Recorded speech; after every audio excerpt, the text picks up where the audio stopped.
जानकारी मुझे दी गई है। मैं ये ईमानदार प्रयास कर रहा हूँ कि इस क्षेत्र में कैसे हम लोग नए नए इनोवेशंस, नई नई टेक्नोलॉजीज, नए नए स्टार्टअप आइडियाज के माध्यम से हम लोग इस क्षेत्र को बढ़ाने का हम लोग काम करें। वर्ल्ड फूड इंडिया जो मेरे मंत्रालय का एक फ्लैगशिप इवेंट है, जिसको हम लोग सालाना हम लोग करते हैं, पिछले साल भी हम लोगों ने किया, वो भी एक माध्यम है जहाँ पे हम लोग एक मंच प्रोवाइड करते हैं, जहाँ पे अलग अलग देशों के प्रतिनिधि वहाँ पर आते हैं। इस साल भी लगभग 100 से ज़्यादा कंट्रीज का पार्टिसिपेशन था। Almost all the states of our country they participated in it. जितनी अलाइड मिनिस्ट्रीज हैं जो इस विभाग के साथ जुड़ी हुई हैं, उनका उसमें पार्टिसिपेशन था। इसके पीछे की भी सोच यही है कि जहाँ की जो बेस्ट प्रैक्टिसेस हैं उसको एक दूसरे के साथ हम लोग साझा करें।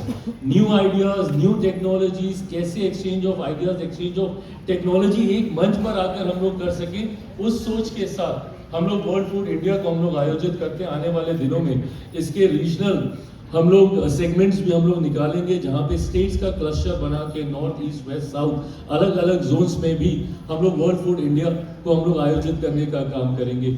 ये तमाम चीज़ें करने के पीछे पुनः सिर्फ एक मकसद है, एक कारण है कि प्रोसेसिंग के इस सेक्टर को हम लोग को आगे लेकर जाने की ज़रूरत है।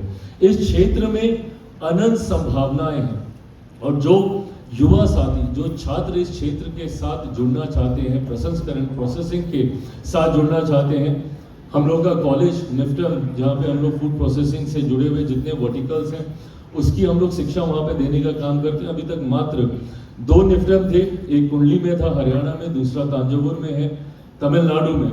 लंबे समय से मेरे मंत्रालय की मांग रही थी कि एक और निफ्टम हम लोग को मिलना चाहिए, जो विशेष तौर पर सिर्फ प्रसंस्करण फूड प्रोसेसिंग से ही रिलेटेड चीज़ों के इनोवेशंस, उसके नए नए टेक्नोलॉजीज़ को इन्वेंट करना और इस क्षेत्र से जुड़ी हुई शिक्षा छात्रों को देना, उस सोच के साथ वो आगे बढ़ता है। तीसरा निफ्टम भी इस बार बजट में अनाउंस किया गया, जो मेरे ही गृह राज्य और मेरे कर्मभूमि, मेरे नेता, मेरे पिता आदरणीय रामविलास पासवान जी की कर्मभूमि हाजीपुर में हम लोग वो तीसरा निफ्टम हम लोग खोलने जा रहे हैं। तो अगेन इसके माध्यम से, और आज मुझे खुशी है इस बात को सुनकर जिस तरीके से वीसी साहब ने खुद आगे से